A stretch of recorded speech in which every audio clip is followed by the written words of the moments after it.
first off, let's talk about your set. How did everything go tonight? It was great. I did an early encore, an unexpected early encore, and then I closed the laptop. I thought the guy said 3 minutes left, and it was 13 minutes left, so we got a little extra, but the time kind of flew by, so it was fun.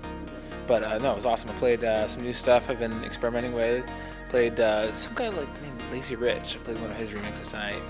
Yeah, he's doing some interesting things, and yeah. What was that closing track you played? That was, I wish that was my track. That was EDX. It's a Levitana remix of a Nadia Lee song with EDX. So. You've been out here several times to Victoria now. Are you starting to feel welcome out here? Yeah, it's like a second home up here. I was just here last weekend in Vancouver, playing a couple of shows for UBC and celebrities, and it's always amazing up here. Always a really good crowd. So. Do you find there's a similar West Coast vibe all the way up from LA up the coast? Yeah, I love it. I mean, it's everywhere. From Portland to Seattle to Vancouver to Victoria. There's just a great vibe, and it's very different from like Toronto or Ontario or whatever. And I really like it out here. So.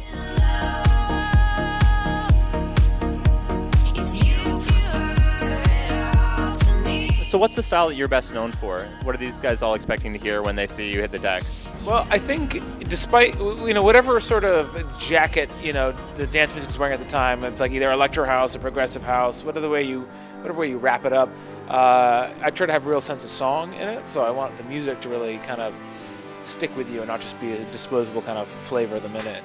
So, but right now I'm playing progressive house, electro house, and my set, especially when it's an hour and a half or an hour when it's a shorter set, I play primarily my music and also just kind of weaving in my influences. So, I'll be playing In the Air and Bodywork and Fight for You and Longest Road. And but tonight especially I'm playing the two Tegan and Sarah tracks because I'm in Canada. So. Yeah, that was going to be one of my questions is what's your relationship with those guys? I know their manager is also one of the organizers here for the festival. Could you give me the backstory on some of those tracks you did with them, maybe? Yeah, the funny thing, Bodywork was the first track we did together. And I sent them 3 songs. We did 3 songs together, and I chose 2 out of the 2 I thought were the strongest. And Bodywork just kind of happened. And that was a result of, first doing an illegal remix for them from Walking with a Ghost. That was like a bootleg remix I did as part of this white label remix album. And then it just sort of blossomed from there, and I didn't realize they heard of me from that remix. So they heard Walking with a Ghost, and eventually they asked me to do legitimate remixes for Alligator and Back in Your Head, and then we said, well, why don't we just do an original together?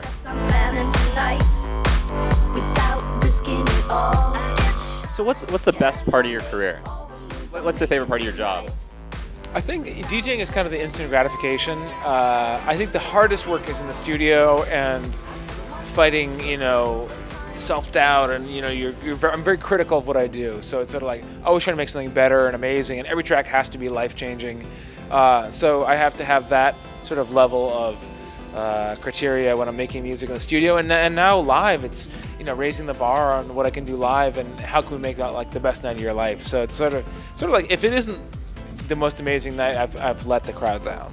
Yeah. So it's a lot of pressure every night, and I really try to come through with new remixes, new exclusive edits. We try to do really interesting things with the visuals, and just try to really put everything into each component of it, whether it's live or in the studio. Yeah. You mentioned being an analytical guy. That can really run into trouble when you're trying to be creative and you keep analyzing what you're doing. Is there any practices that you do to overcome that when you're writing? I think I do a similar thing when I do the podcast.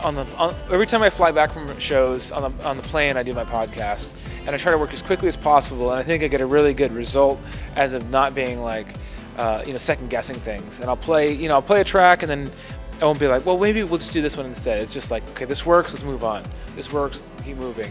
And try to work as quickly as possible and before your sort of left brain takes over. And I try to do the same thing in the studio. So I think that's important, It's like you can sort of piecemeal your way towards something, and it's not as pure. It's almost like writing an email and you keep going back and making edits and corrections instead of just typing it all out really quickly. And it just makes the process longer, and you kind of get further away from the point, almost. We'll have more typos by going back and making edits, and you're like, oh, that's not a real sentence. Right. And so you self-edit, and then you're thinking about it, and it's not going to have that logical kind of flow to things.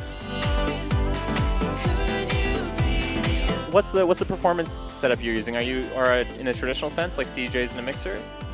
Right now, I'm using Ableton, and I mean it's very exciting what's happening with the new CDJs, the new 2000 Nexuses. That's going to be really interesting because it's kind of like their laptop killer. But I love Ableton. I love the feel. I love being able to see the waveform and jump around from section to section, have it be quantized. And the one killer thing with it is that you will never have with CDJs unless they make a radical change. Is I can be listening to my mixes, seeing what songs work with each other on the plane, and you still can't do that even with the new CDJs. So that's a big deal. I mean, but everything else sounds really amazing on the new setup. Maybe I'll switch to CDJs. I started with vinyl, I did CDJs, and then I've been playing Ableton the last 5 years and love it. Yeah. So you were, I guess, an early adopter. Kind of, you've been doing it for a while. Yeah, I've always been into the digital methods, whereas a lot of people like to do even with photography and all these like side hobbies that I had, I always wanted to do it digitally, So, it's like I didn't want to spend the time in the dark room to develop photos. I wanted to just do it digitally, and I just felt more comfortable like that. So I like the sort of more modern methods.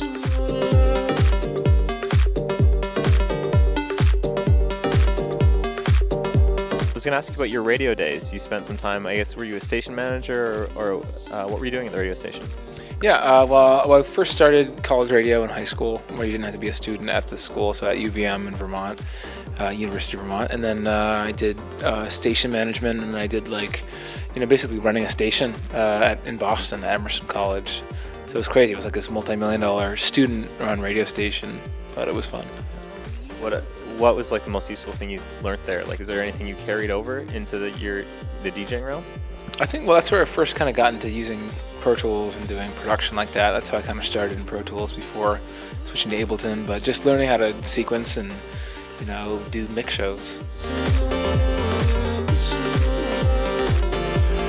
We touched on this a little bit, the DJ producer argument. Are you performing? Are you button pushers? You use Ableton, you don't use the traditional setup. What's your take on that argument?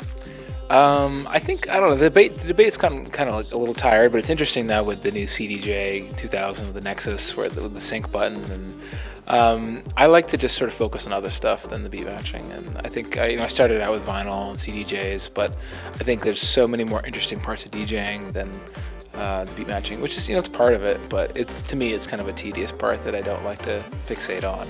I don't miss it. Yeah. What advice do you have for up and comers? I would say the most important thing, and I get asked this a lot, like what do you advise people to do? And I think the most important thing is putting your time in.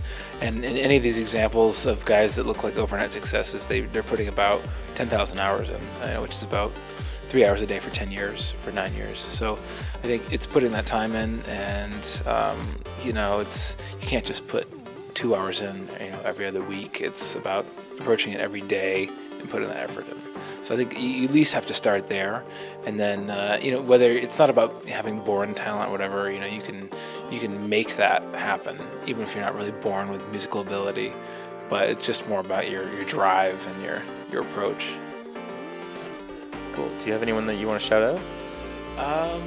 No big shout outs, but I think if anybody wants to check out, I do a weekly radio show. Definitely check that out. It's for SiriusXM, and then we syndicate it to 30 different countries after that. So it goes exclusive on satellite radio. You can check it out. It's on iTunes if you just search for Morgan Page. So it's 1 hour every week. Sick. Well, thank you.